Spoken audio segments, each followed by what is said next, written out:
Hi, I'm Ken Lutz, and I've been associated with Prime Stage Theater in a number of different ways for many years.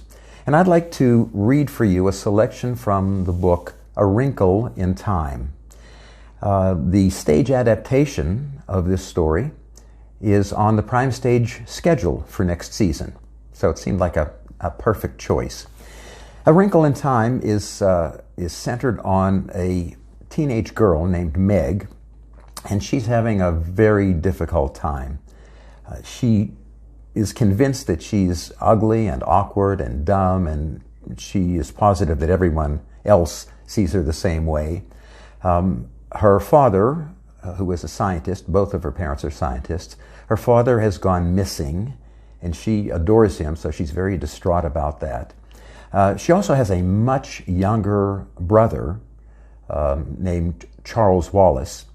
And he too, people seem to think that he's a little strange and not very bright. The truth is he just likes to keep to himself, and he's actually quite brilliant.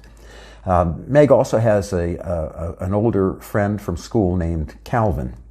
Well, these three are soon joined by a trio of sort of otherworldly beings, celestial beings, who appear as eccentric old ladies. In fact, they are there to take Meg and the other two on a journey to look for her father.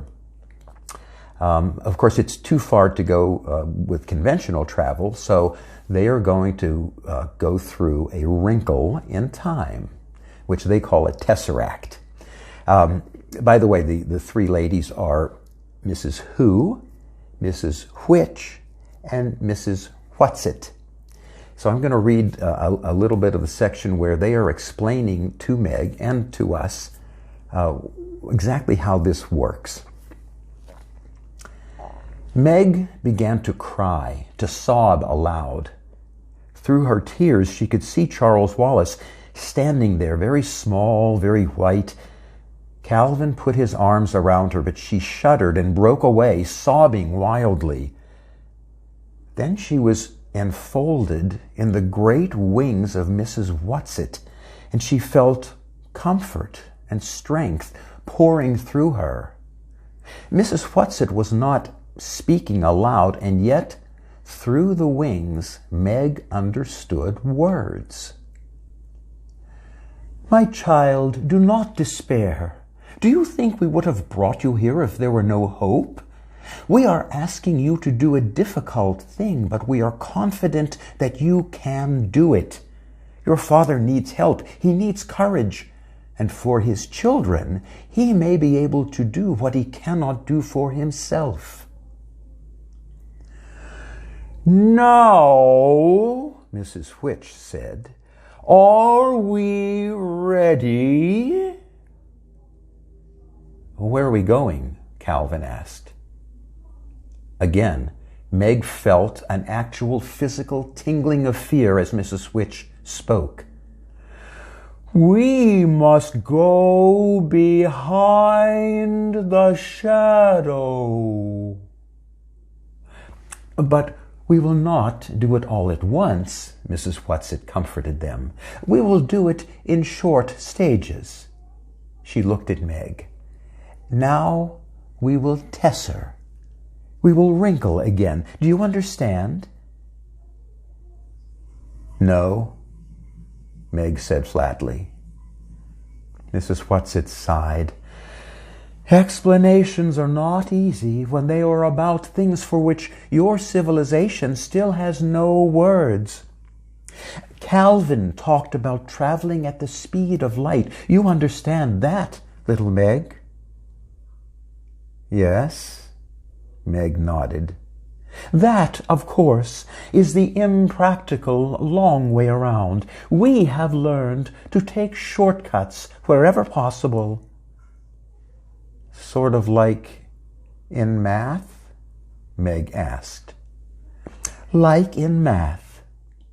Mrs. Whatsit looked over at Mrs. Who. "Take your skirt and show them."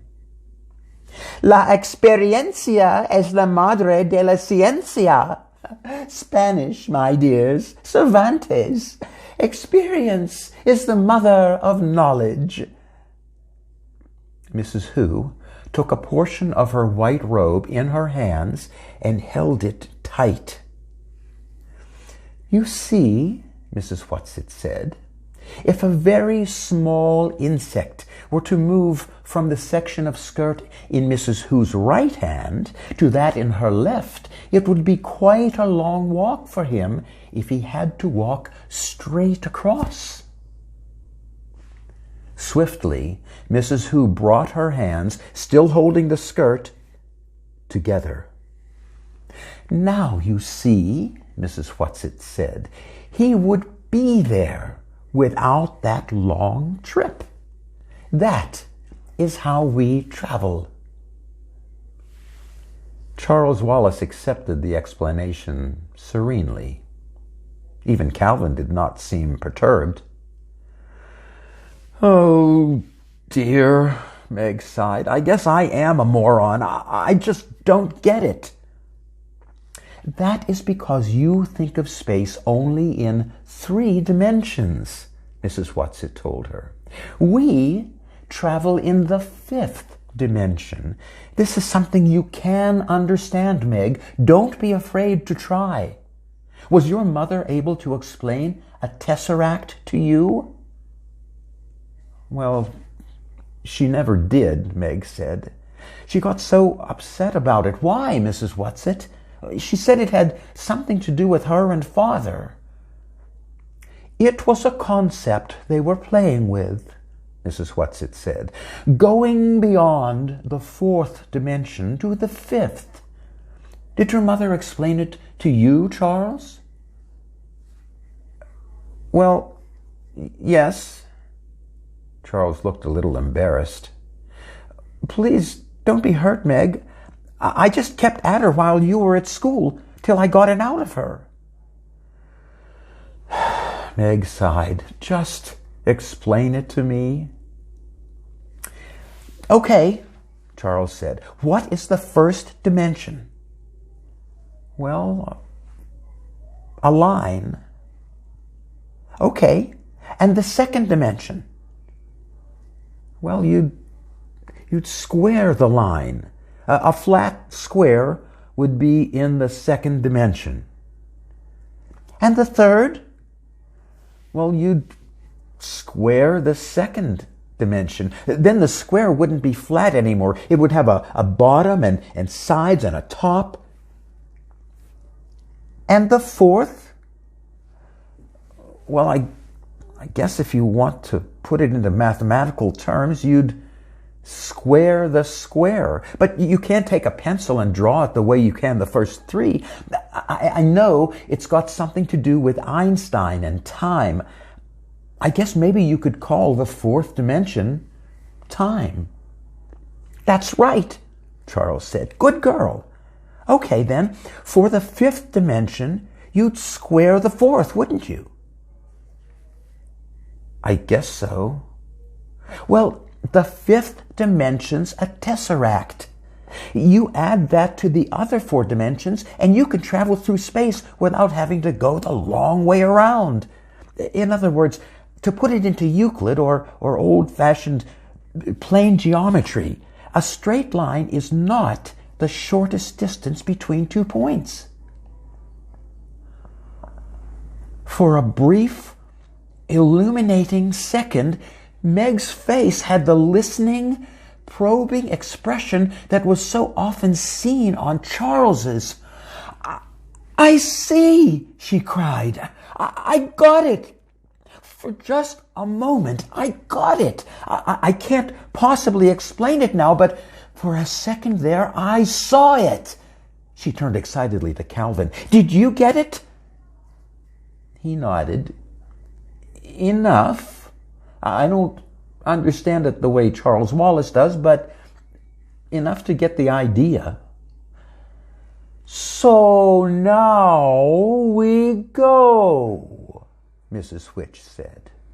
There is not all the time in the world.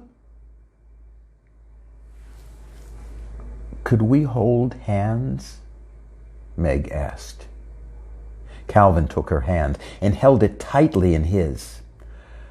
You can try, Mrs. Whatsit said, though I'm not sure how it will work. You see, though we travel together, we travel alone. We will go first and take you afterward in the backwash. That may be easier for you.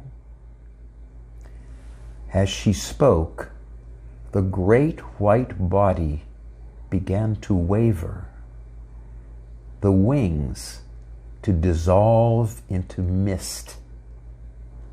Mrs. Who seemed to evaporate until there was nothing but the glasses. And then the glasses, too, disappeared. I'm really looking forward to seeing A Wrinkle in Time at Prime Stage Theater next season. Hope you can join us.